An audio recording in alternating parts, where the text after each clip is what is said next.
qual a credibilidade que você tem quando, com todo respeito, o ministro Luiz Roberto Barroso disse: nós teremos eleições do Brasil. Tá, parece aquela história, né? Não vai ter golpe, né? Parece aquela história. Quando o vice-presidente da Câmara, que é uma pessoa que me parece séria, combativa, que é o Marcelo Ramos, diz também: nós teremos eleições.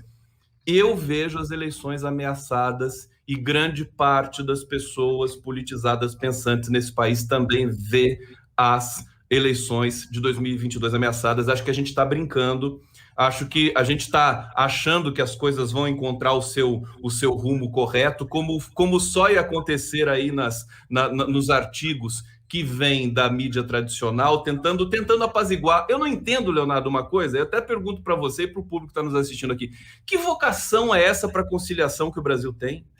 Sabe, a gente vê a América Latina um caldeirão em ebulição e o Brasil tudo contido, tudo para dentro, as pessoas calma, aí o Fux vai lá, calma, vamos fazer um encontro, aí depois o Fux acordou. E agora, eu acho que assim, todas as atenções voltadas para Augusto Aras e Arthur Lira. São esses dois que parte da sociedade brasileira já entendeu isso também, que precisam ser pressionados para tomarem uma atitude agora com relação ao Bolsonaro. Não dá para deixar para 2022. É interessante você falar do Aras e o Arthur Lira, porque no fundo o Aras e o Lira são instituições desgarradas, que na verdade não tão desgarradas assim. Porque eu ia dizer, olha, em vez de estarem servindo ao capital, estão servindo ao poder fardado. Na verdade, servem aos dois. O Lira é um grande serviçal do capital. A agenda legislativa está sendo ultra elogiada pelos banqueiros, né? O Aras serve mais ao poder armado do que ao capital, né? Que é o caso do bolsonarismo. Mas os dois estão sendo pressionados a agir, né? Hoje está o Bernardo Melo Franco no Globo dizendo que os dois são cúmplices da escalada autoritária no Brasil. Mas o Bolsonaro ele tem um ponto de razão, porque é o seguinte, quer dizer, no fundo, ele não é a causa da escalada autoritária, ele é a consequência.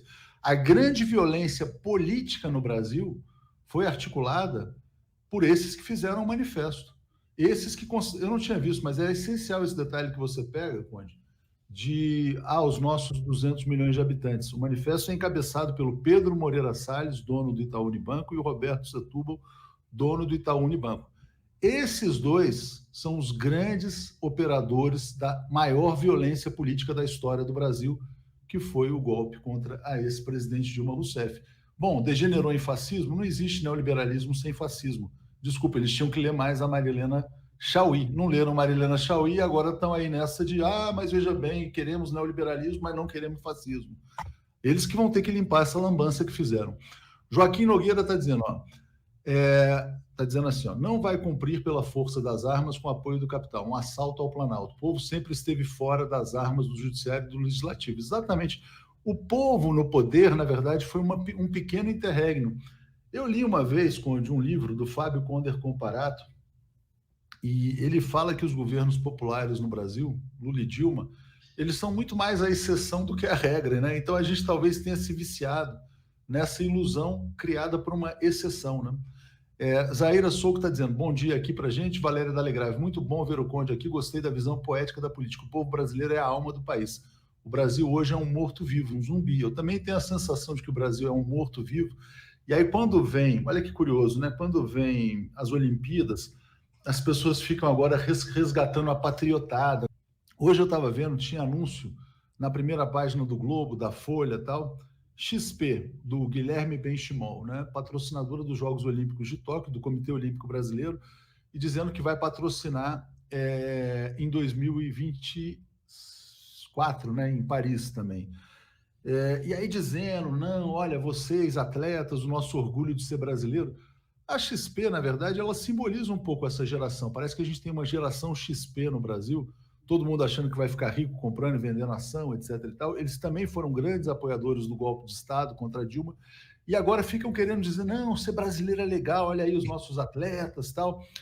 Fico pensando, quando o setor privado pode suplantar o Estado na formação dos atletas, será que a gente pode estar tendo, sei lá, posso estar enganado, né? De repente o Brasil está tendo um parto capitalista ou hipercapitalista e o setor privado vai entrar apoiando todas as modalidades esportivas, vamos ter grandes atletas, todos bancados por grandes empresas, ou isso é mais uma farsa, né? Eu lembrava ontem, o Isaquias, o grande herói brasileiro da canoagem, ele é filho de um programa de apoio do BNDES, que foi patrocinar a canoagem. Ninguém ligava para a canoagem, até que o BNDES, isso aqui é um esporte olímpico, vou apoiar, e deu no Isaquias.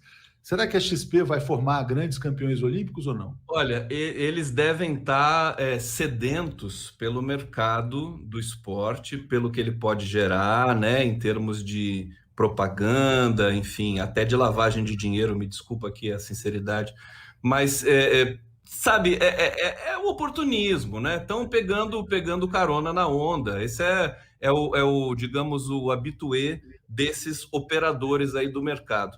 Eu queria lembrar, é importante o tema Olimpíadas, né? Primeiro, pelo seguinte, quando o Brasil organizou as Olimpíadas de 2016, e na verdade o governo Lula tinha conseguido, né, o direito de realizar um dos maiores eventos do mundo, junto com a Copa do Mundo e tudo mais, houve uma enxurrada de críticas. Vai fazer Olimpíada? Para que serve a Olimpíada?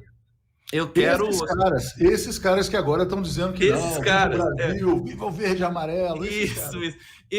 E nós fizemos, possivelmente, em 2016, já com o golpista no poder, que inclusive ele foi lá na abertura dos Jogos Olímpicos, onde deveria ter sido a Dilma Rousseff, né, que liderou e cobrou a realização a construção da Vila Olímpica e tudo mais, tudo foi. O Brasil produziu possivelmente as melhores Olimpíadas da história.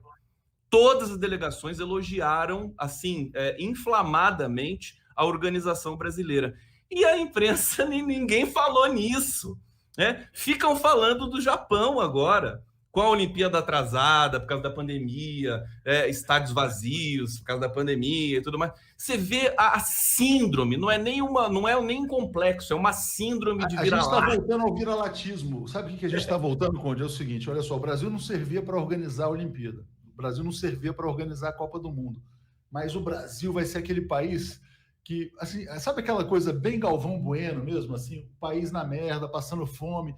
E aí, aquela coisa meio Ayrton Senna, sabe? Um brasileiro que saiu da miséria e que agora ganhou uma medalhinha de ouro. É Brasil, porra, vai ser isso. Quer dizer, o Brasil vai ser um país condenado ao subdesenvolvimento, porque o capital nos deu um golpe. Aliás, tem um caráter colonial nesse golpe, muito bem explicado pela Maria Bethânia. Esse golpe não é dos Estados Unidos, quer dizer, é dos Estados Unidos, mas é dos Estados Unidos, do G7, dos países ricos, do grande capital, para deixar o Brasil no seu lugarzinho de país subdesenvolvido. De vez em quando vai aparecer um Isaquias e aí vai ter um Galvão se agarrando numa bandeira para a gente achar que a gente é alguma coisa, porque esse povo não terá se emancipado. E vai ter uma XP dizendo, eu patrocino aqui a canoagem. É isso, quer dizer, eles não querem um país forte, né? E escutar o Galvão Bueno narrando algumas coisas, como eu tive a infelicidade de escutar, é terrível. O cara já tá, a voz tá até falhando, sabe? Para com isso. Aquela locutora lá que narra o futebol feminino, muito mais interessante, muito mais bonito, tem que ter mulher narrando as coisas. Agora, Leonardo, o Brasil é para ser uma potência olímpica. Se tiver seriedade aqui, o Brasil estaria ali nos primeiros lugares. Sabe? Isso é importante para você ter autoestima, né? Se Dilma continuasse, né, na presidência da República, o caminho seria esse, né? Agora a gente tem essa interrupção histórica, já estamos indo aí para 6 anos de ruptura. Enfim, é triste ver. O que eu queria te dizer é o seguinte, Léo. Primeiro resgatar aqui um enunciado que você disse aqui, que você falou, que é assim, nós precisamos enfrentar a verdade. É preciso dizer que Dilma sofreu um golpe. É preciso a Folha de São Paulo, os que são os donos do Brasil, fazerem um editorial e dizer assim, olha, desculpa, Dilma Rousseff sofreu um golpe, nós contribuímos com esse golpe, pedimos desculpas ao povo brasileiro, entendeu? Eles estão quase fazendo isso, viu? Não vão fazer. Eles não vão fazer, mas estão quase, estão ali driblando esse processo, porque muita gente já admitiu isso no meio desse caminho. E dizer uma outra coisa, para fechar. O Brasil é muito grande, população brasileira. Se o brasileiro se der conta da força que ele tem, e é isso que é o efeito Lula. O efeito Lula é esse. O Lula faz com que as pessoas tenham autoestima e saibam a dimensão que elas têm. A gente vence fácil essas militares, entendeu? Tudo. Se o brasileiro entender quem ele é e a força do povo brasileiro, vai ficar, digamos assim, a gente vai superar esse processo. O problema é que a gente tem vários vetores, várias instâncias que ficam ali sabotando essa construção de identidade o tempo todo.